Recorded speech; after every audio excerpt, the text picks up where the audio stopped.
Well, looky here. You are listening to someone who is bold, authentic, diverse, unpredictable. Baby, I am unapologetically Ramon, and you have entered my zone, the QB zone, baby. Hello, somebody.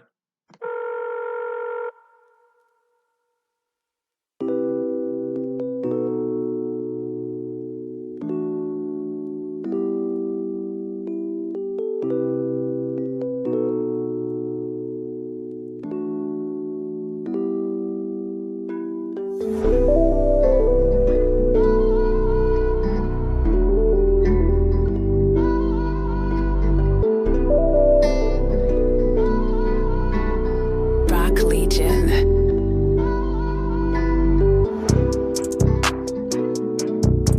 Today, I want to talk about business basics. I know a lot of entrepreneurs, I myself have started certain companies, a nonprofit, and things like that, along with an LLC. So, what I want to do is talk about business basics, successful businesses, successful business practices, various aspect of marketing. And so, today we have a brand strategy consultant with Learner Market Group, and that is Mr. Daquan Hall. How are you today, sir? I'm good. How about you? Not too bad, not too bad. I can't complain. So, Learner Market Group. Tell us about the company. Tell us about your role there and how it all came about. My role there is everything. I'm an entrepreneur just like everybody else. I founded my company. I run my company. I am the only employee at my company. So my role is everything. I do the accounting. I do the marketing. I do the actual work that gets me paid. Well, I have multiple personalities. So yeah, everybody. Um, so yeah, that's what I do is analytics and performance improvement. Mostly improving business processes and basically getting rid of the waste and things that cost too much money. Okay, okay. What drew you to that? Like because we both went to FIU. When you were at FIU, was that your path then, or what kind of led you to go down this road of entrepreneur and wanting to help businesses?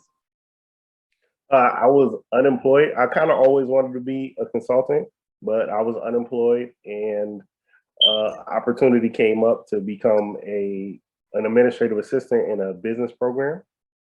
Um, and I took it. It was part time. I took it. Eventually grew to full time, and I started doing what I do now. If you're asking more like where that came from, at FIU, I studied programming, and it's kind of the same way of thinking. So it's like I was just kind of always drawn to that kind of analytical work. Okay, okay. Someone comes to you with their company, they need help improving it. How can they grow their brand? What's the first thing you do when you come in? What does that process look like? So it's always a series of analysis. It's always looking at their financials, looking at the data from past activities. So if you ran a marketing campaign, what did that turn out to look like? And then we look through each step of the process. So for a marketing campaign, there's going to be a part where you ran ads. There's going to be a part where people clicked on your website or they clicked on whatever step they're supposed to do next. If it's a billboard, maybe there was a number of phone calls they were supposed to receive. So we look through that information and see where's the biggest drop off or wherever the problem is, we locate the problem and then we can diagnose it and move forward from there. Okay. What would you say are common mistakes that entrepreneurs make in regards to trying to grow their business or their brand? What are some common mistakes you come across? I got a few of them that I go over all the time. So the first one I call seat of your pants strategy. Seat of your pants strategy is when you don't look at anything other than how you feel today. And you make massive decisions about your business based on how you feel. So if you get $10,000, you immediately say, oh, I'm going to go spend it on advertising. You don't do any other analysis. You don't look up any facts, figures, or evidence. You just say, I'm going to spend it on advertising because I need to make more money. The second thing is the field of dreams mentality. They go hand in hand because it's this a bit of overconfidence. I won't call it overconfidence. It's optimism. It's like this supreme optimism where you just feel like the movie, if I build it, they will come. And that's just not true. It's never true in business. You have competition. You have all sorts of various factors that play a role in whether or not your customers will eventually purchase from you. So it was seat of your pants strategy. What's the third one? Oh my God, Give me a second. I always write them down. Okay, so the third one is the cult of busyness, which is a play on words. It's where people invest more time and energy in looking busy than actually being busy. So what that looks like is people who tell you, oh, I got 10,000 emails today. Okay, if you got 10,000 emails, you didn't read all of those emails. Even if you got 400 emails, you didn't read all those emails, because if you did, you wouldn't do anything else but answer emails. And the fact that you're probably sitting in a useless meeting with me while you say that lets me know that you don't check all those emails. Another one is called shiny object syndrome. That's where people jump on everything that piques their interest instead of focusing on the important activities that actually generate revenue. So you can think of it. I show you had a friend, you know, entrepreneurs. I know you have a friend that comes to you and says, "Oh, I just got this idea to do my business. Oh, I got next week is this. I got this idea. Now I'm gonna add this product. I'm gonna do that." None of them are selling, right? Which is why they're actually in business. But it makes them feel good to feel like they did something instead of focusing on the work that's much more difficult of figuring out how to sell one thing really well. Okay. Here's a few. What are some effective ways of marketing? I know there's social media. I know there's all different types. What are some of the most effective ways of marketing that you've seen? The most effective way to market your business is to know your messaging, know what your customers want, know how to speak that to them in their language that they understand, know how to say things that appeal to them in the way that they want to hear it so that they want to buy it. At the end of the day, once you figure out your strategy, once you figure out your target market and all the other details of marketing strategy, it all comes down to messaging. And if you don't get your messaging right, your customers aren't going to come anyway. So you can take that. You can take that on any channel you want to take it to. Right. If you don't get the messaging right, it's never going to work. What are some marketing tools that you've seen that people seem to always gravitate towards, but it's not quite the most effective? Believe it or not, social media. Okay. Yeah. For the time cost of developing a social media strategy, normally it doesn't amount to sales. You're better off using ads.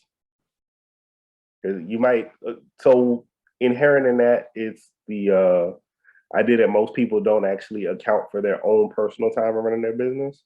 So if you got in the business, and let's say you made $70,000 a year. If you get in the business, rationally, you have to believe that you need to make more than $70,000 a year and a certain amount above $70,000 in order for it to be worthwhile endeavor for you. Because believe it or not, I know most people who aren't entrepreneurs don't believe this, but it's not fun.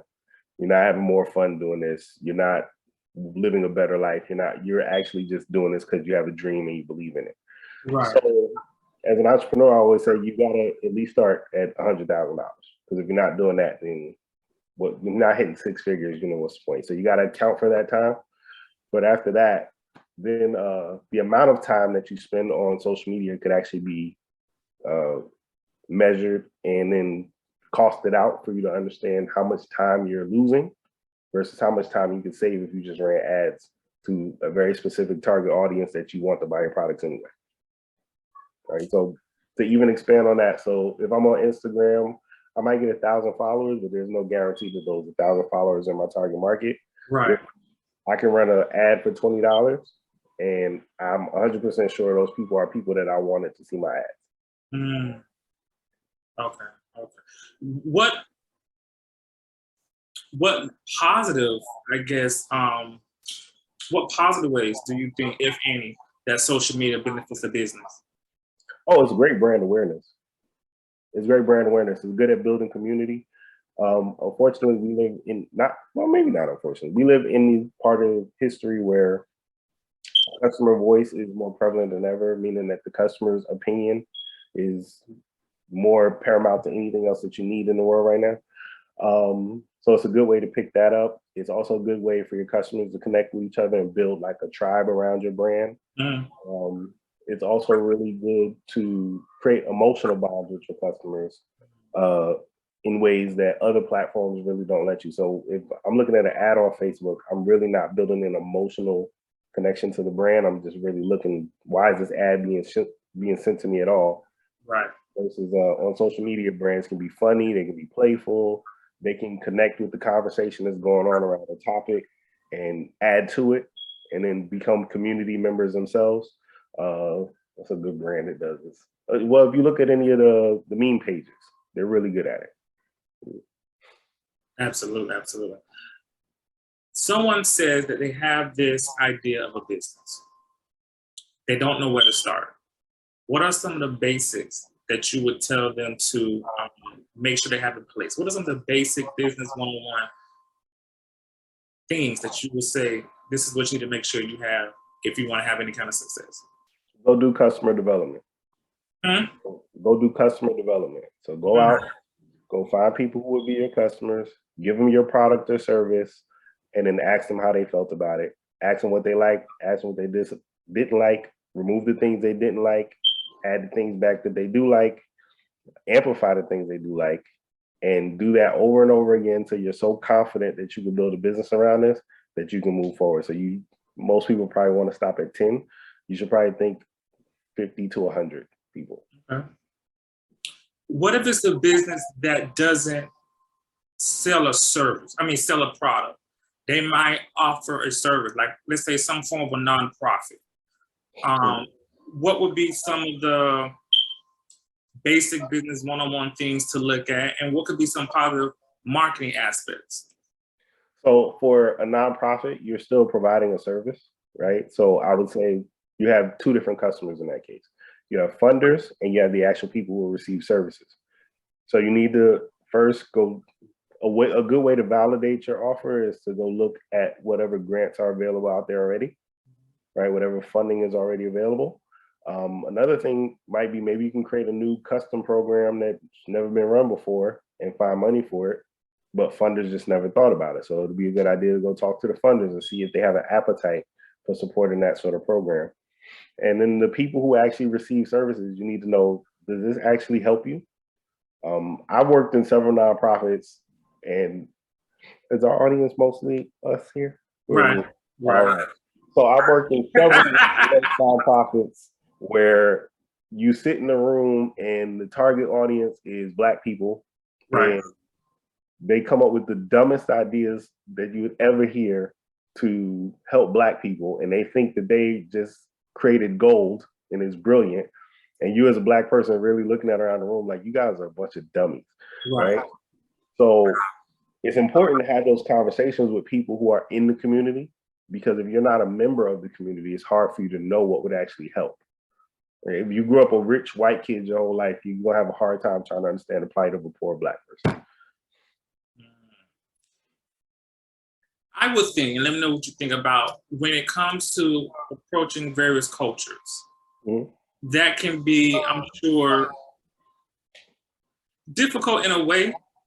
Do you think some of the companies put forth the proper amount of effort to even understand some of these different cultures? Because I have looked at companies I've been in, and like you said, as a Black person, I look around and I see the things that they do, let's say for Juneteenth or for Black History Month. And I'm like, this is how you choose to celebrate. Like, it's crazy. But you think about New Year, Christmas, 4th of July, Memorial Day, and they go all out. Why do you think it's basically really a gap between colonizers or other people and people of color? Because it really seemed like a lot of companies missed the mark. I even know it was a big thing for Juneteenth when I guess it was Walmart. And a lot of people got upset because they was selling some new ice cream or something. Yeah, what do you think is the disconnect with the cultures and marketing? It's ego. Like, these people have huge egos and believe, oh, I've been doing this for 15, 20 years. I know what people want. I was like, okay, well, you did that 15, 20 years ago when my grandma was your primary consumer. And she was going up. She was an adult in the 60s when you didn't talk back to white men. Hello. So now I'm your primary consumer, and I dare a white man to say something slick to me. So it's a completely different mindset, and you're operating off of that old information. and you got a whole new customer who doesn't even have the same culture. It's built in the same traditions, but the culture has changed and shifted. So it's this huge ego they have towards, you know, I know what I know and I don't need to know anything else. And it's also just a lack of caring and empathy, because I worked with a brand that sold products to mothers. And before I kept telling her, like, hey, I'm not a mother. So there's only so much I can do to get into the mind of a mother, right? So it might be better to have someone who is a mother write this copy for you. It might be better to have someone who is a mother be doing the market research, because they can hear the conversation that they have with these moms very differently than I can as a father, you know? And that's interesting you said, because I have noticed a lot of times you will have companies that they want to target a specific demographics of people, or a specific group, but yet no one from that group or that connected to that group is a part of the planning process. Like, you want to cater towards Black people, like you say, you want to cater towards mothers, or you want to cater towards, let's say, DV victims.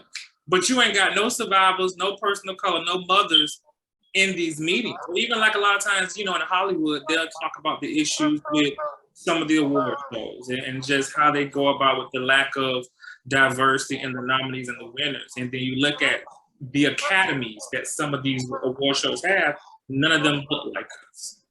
And if they look like us, they probably what some people probably call an Oreo, so they probably not listen to our music anyway. And I think we see that a lot. Who knows when it'll be better? Who knows at what point there'll be some kind of, I guess, improvement? In 5 years, how would you like to have seen your company grow? I am on year 5 in my solo journey in my company. So that means I have 5 more years to hit the $10 million revenue mark. Because I said there's going to be 10 million in 10 years. So I would hope that my goal was to have 4 different offices: Tampa, Miami, Atlanta, and like Chicago or something like that. I don't remember what's other city, but no, Jacksonville, because that's where my family's at. So it was going to be 4 cities, 5 to 10 consultants per city, and $10 million in revenue. Nice. And do you go around talking to different businesses? How do you pull in your clientele? It's all networking, but it's 2022 networking. So I'm on LinkedIn a lot and sharing content on LinkedIn. And then LinkedIn content is really just to grease the wheels to have a conversation with people. People like to have those conversations once they know you know what you're talking about. Absolutely. So when you share your content, people know, oh, this guy that said this, you know, what does he want to talk to me about? Let me listen to him. But besides that, it's all networking, referrals, you know. Nice. Have you had a company that you was working with and it was just a hassle?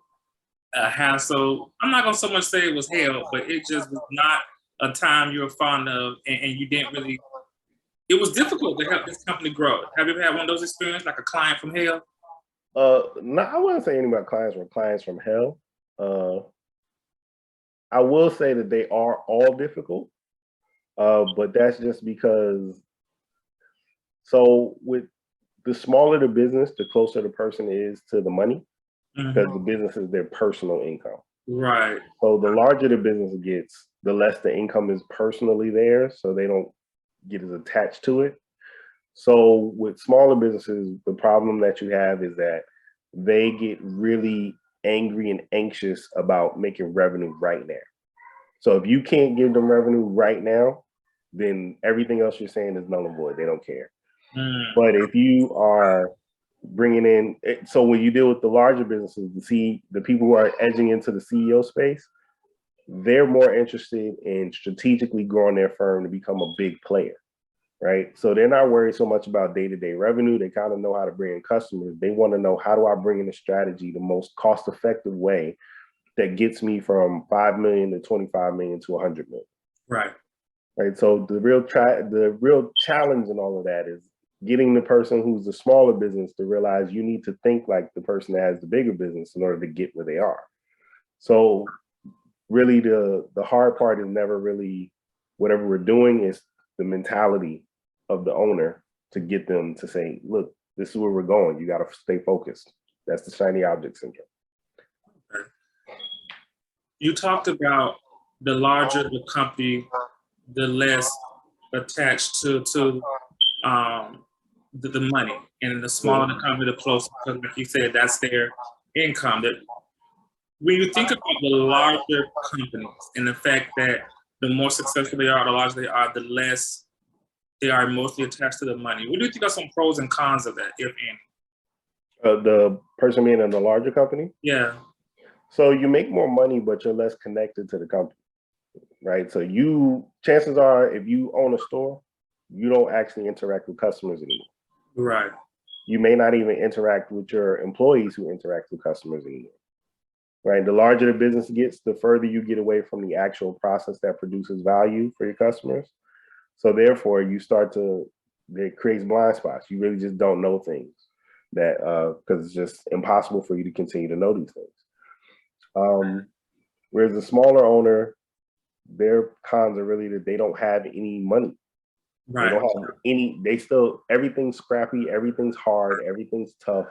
And they're so scared to let people in because either one, they feel like they're doing everything wrong, or two, they feel like they can't trust anybody around, their baby.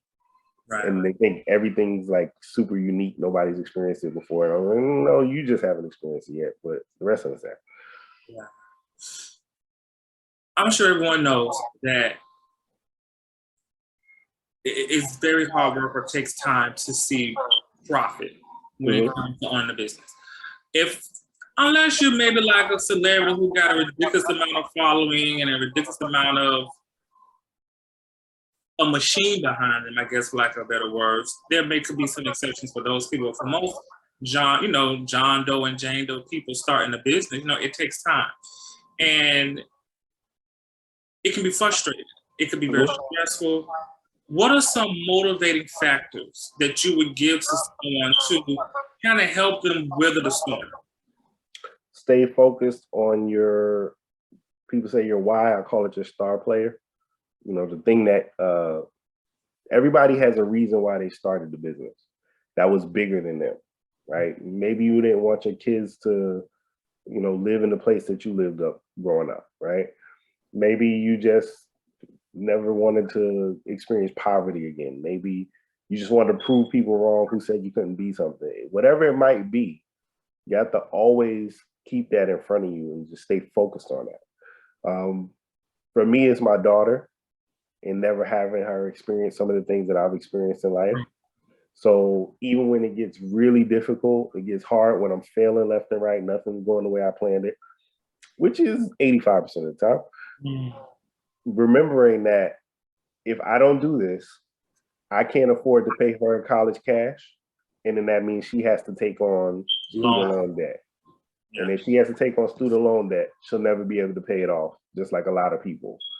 So daddy has to do this to make sure that she has a fair shake in life. Hey, man. Listen, sir, I appreciate it. I feel like this was very beneficial. I learned something from it. I hope a lot of people did as well.